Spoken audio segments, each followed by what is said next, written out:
दुष्काळातही जमिनीपासून 100 फूट उंच डोंगरावर असणाऱ्या झाडात आजही पाणी येते.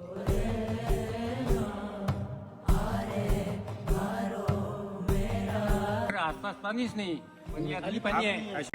किस्मत जो लिखे कभी नहीं वो मिटे, जितनी भी जुस्तजू कर ले तू, दिल में ये नफरतें लेके ना हो सके अपने खुदा से तू रूबर. एक काळ असा होता की त्या काळात संपूर्ण विश्वात दुष्काळ पडला होता.